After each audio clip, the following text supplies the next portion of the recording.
Hey guys, today I'm gonna do Preach season 1. I hope it'll be only season 1, episode 1. Shout out to James Caldwell for putting up a review because I didn't even know nothing about this show. It comes on Lifetime, and I had an opinion, so I was like, I might as well do a review. First of all, let me give a disclaimer. If I cuss, that's just me. I know this is a church show, but hey, these people, they off the hook. So cuss words might be, warranted for this review. I'm just saying, like, I was so shocked. I was raised in a church, so some of this I get. Some of this I don't agree with. Most of this I don't agree with. But I know it happened. I know this is happening. I know there are real prophetess in the world.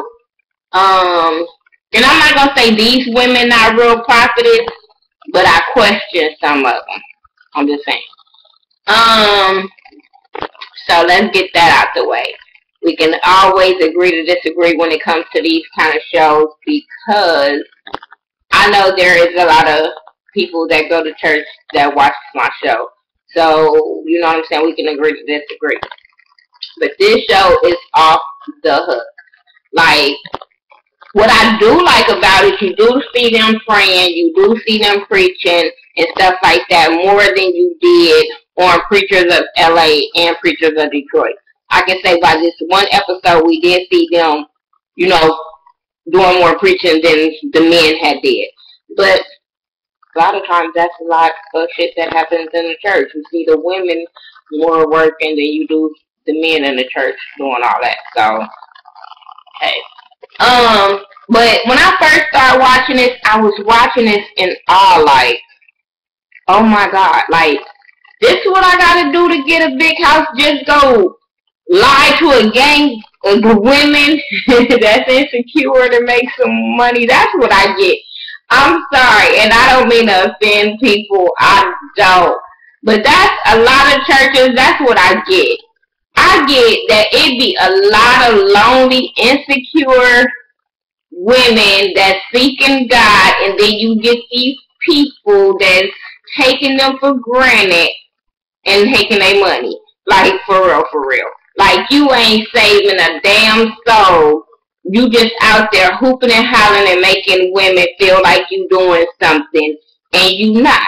I mean, there was a preacher that had women believing if they took off their clothes on the beach.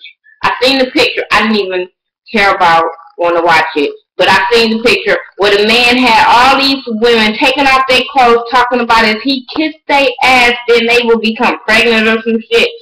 So, like I said, if you preachers that just praise on lonely ass, desperate women, people it prays on people that's sick and going through shit, it do. That's why I just rather have my Bible app on my phone, read the Bible for myself, get the word for myself, because it's a lot of fucking fake ass people out here, and I'm just saying, it's one of these women on here, I'm just gonna be straight up honest, I can't fuck with. Like, I wanted to, but then I was like, no, I can't. No, I ain't gonna be able to deal with her. So, it's 4 women on the show, 1 man that acts like, I don't understand why he's on the show. I don't. We got Dr. Belinda Scott. She thinks she's supposed to be the head prophetess of her region. Then, all these 4, well, it's 8 women, because it's 4 women prophetess, and then they all have proteges. I'm just sitting there like, for real? Okay. Okay. But Dr. Belinda, she has a protege by the name Hadassah. I kind of like Hadassah. But yeah, she's the top person. That's what she say. I was like, damn, I wonder what the other women say. But okay. Then you got Linda. I'm not sure her last name. And she has a protege named Angel. Linda says she is the white lady that preaches black. I had a problem with that. Why do you have to preach black? Why you just can't preach? Like, you shouldn't even want to take on that title. You know what I'm saying? If you got the gift of preaching, you just got the gift of preaching. If it's speaking, you know, soulful, that's just your way of preaching. But to take on that title of a white person preaching black, I was just like, for real? Like, come on, that's like just, I don't know, that's just so, I didn't have a problem with her. I mean, I think she was a cool person. Like, so far, I didn't have a problem with her. Angel is, she praises Linda. Like Linda's her everything. And I understand a person saving your life and you looking up to them and all that kind of stuff. But to me, she was putting more on worrying about this lady's soul than she was worried about her own soul. She was on a fast because she didn't want nothing to distract Linda. Okay. She said she don't watch TV.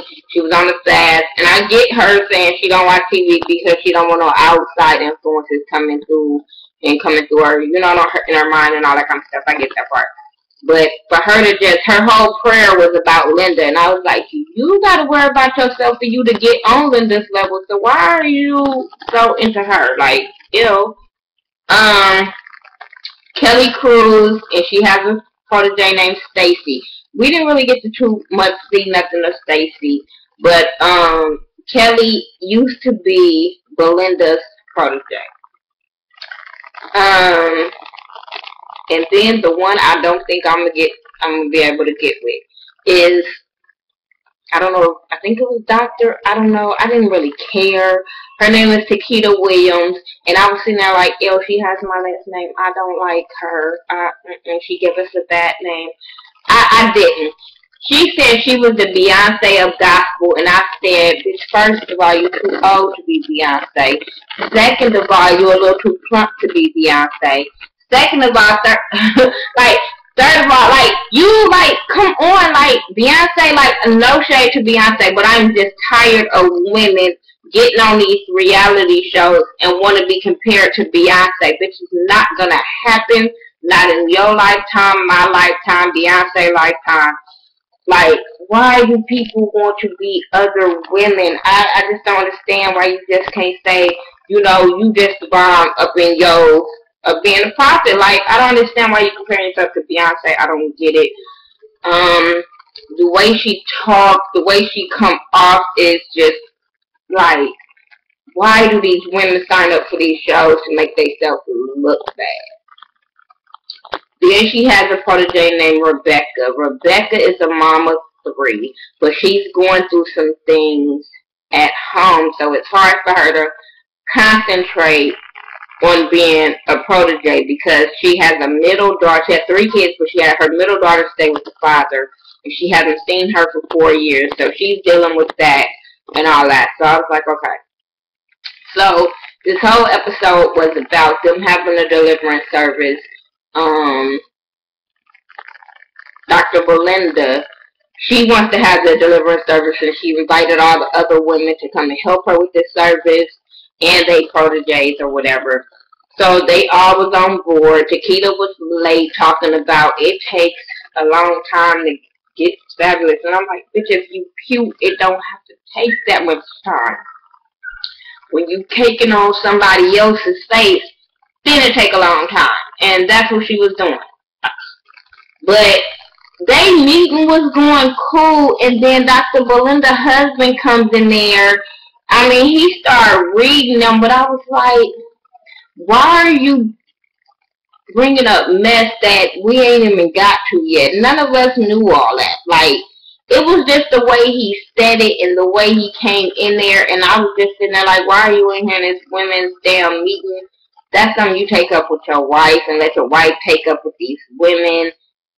I didn't like him. Because even in the confessionals when the deliverance service was going on, he was taking his little shots. And I was just like, because when he was talking about Linda, when she was preaching, I was just like, really?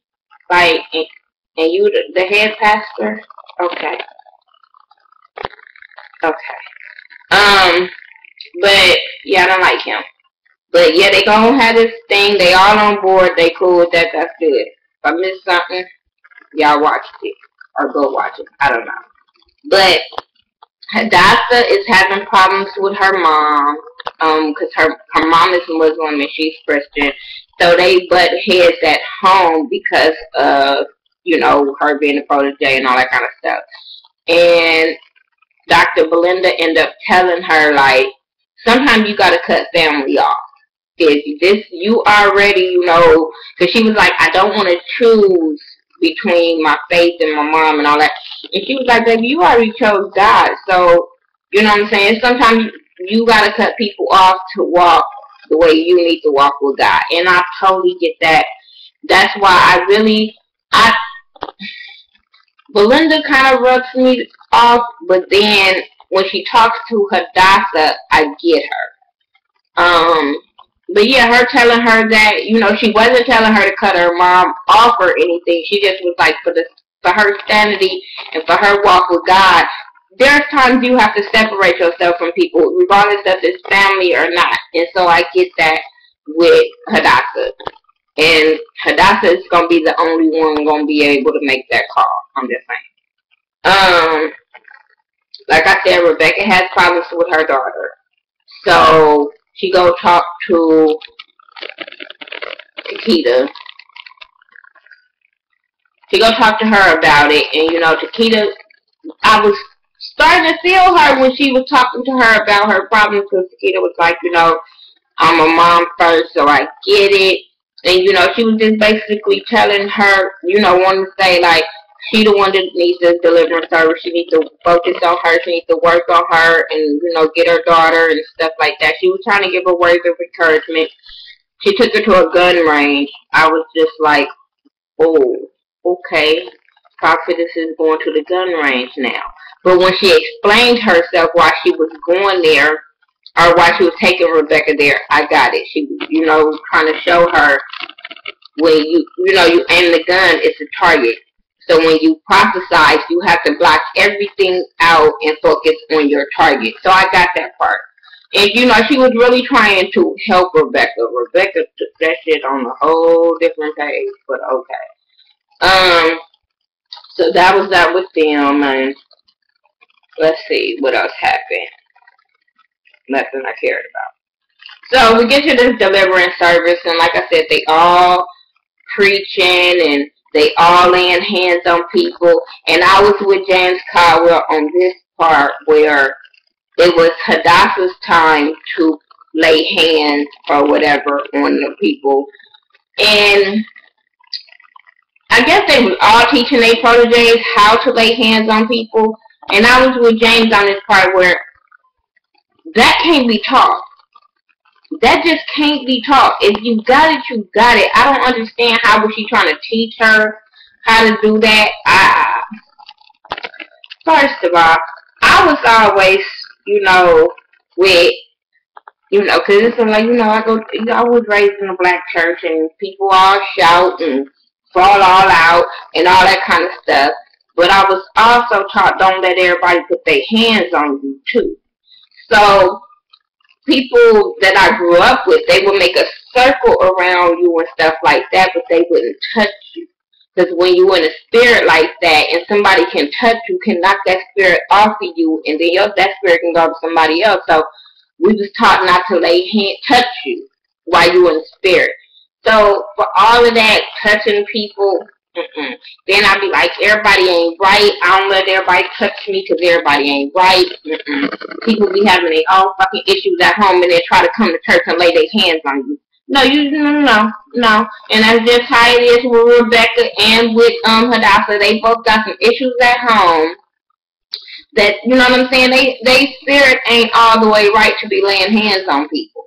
But they over here pressured to do this kind of stuff, and I'm like, this felt like a sorority, the sorority where the girls be getting pledged and shit. That's what that felt like to me, and I wasn't with that. Yeah, that kind of bothered me with them doing that. And then all that blowing your breath on people and trying to knock them out, and I'm not with all. I just feel like all of that is for show. It was too much. I didn't get it. People were falling all out. Not like I said, it'd be a lot of people that's already going through some shit. So whatever somebody say encouraging to them, they were just passing the hell out. I didn't get it. But afterwards, well, Takeda ended up praying for Rebecca because she was like, she the one needs the deliverance and all that kind of stuff from her situation. So she gave her this cloth to wipe all her nasty ass sweat on this cloth and gave it to her, talking about, I'm transferring my power to her. Girl, you can't give her that power. Only God can give her that power. That was just a nasty ass, sweaty ass cloth. Come on, that was so unsanitary. But homegirl was all excited. She was all stupid excited that she got that shit, and next thing you know, she had a meeting with Takeda, and I think I hope I'm saying this raw name right. But they have a meeting, and she was just basically telling, because she wants to see where Rebecca Head was at. Rebecca Head was way over the damn mountain. She talking about, ever since then, she felt this lift off to her, and she this and that. Then she went to, I think she said a Mercedes or a BMW dealership. And he was looking at her like, whoa, boo-boo, that ain't what I meant. Like, I understand she said, well, you want to have all what I have, you know what I'm saying? But that ain't what she meant, and I knew that.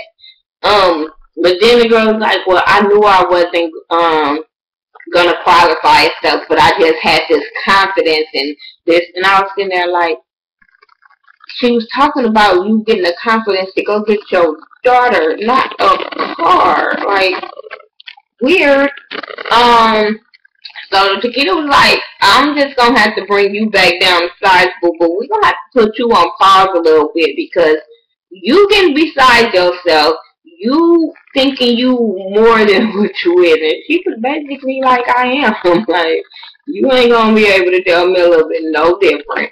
So Takeda put her on pause. Takeda like, boo boo, it can't be two Beyoncés in this damn thing. Like, come on now, there's only one. Like, she didn't want to compete with her. Like, it can't be two big-headed ass people on the same team. But, yeah, that's what happened with that. I was just like, wow. But, hey, I would review this show just to see the entertainment of church people and by me being raised in church. And it's crazy. It comes on Lifetime on Friday nights. I think I found it on YouTube. So, hey. That's why I'm always finding it. So the video's gonna always be late because I don't think I'm gonna remember that it comes on Friday. I'm not. If y'all want to remind me that it's coming on earlier that day, hit me up on Twitter or Facebook and say, hey, Preach is coming on. Are you gonna review it tonight? Then I might remember. But other than that, it ain't gonna be on my agenda to say let's watch that. I'm just not. But I will review it when I catch it. Tell me if y'all watched it. Tell me what you thought about it. If you haven't watched it, check it out. Come back and let me know what you thought about it. If you ain't gonna watch it, like, y'all, I ain't giving that time of day. But you can't really give your opinion on something if you haven't watched it. That's why I watched it, and now I'm giving my opinion. But yeah, because I don't like people to bash shows that they haven't gave a chance. You know what I'm saying? So maybe y'all will watch it and y'all will see something different than what I saw. Maybe you get what they doing and you can be able to explain it to me, because all that blowing on people and touching people, I ain't with it. But yeah, tell me what y'all thought. If you're new to my channel, and subscribe and share and all that good stuff, talk to me. I will talk back. If I don't talk to you back, I would like to comment to let you know I saw it. Even if you leave a negative damn comment, I'm still like it to let you know I saw it. But yeah, follow me on Facebook, Twitter, Instagram, Snapchat, all social media sites. I go by thaghettoview, THA, not THE, and I'll talk to you guys in the next video. Alright, peace out.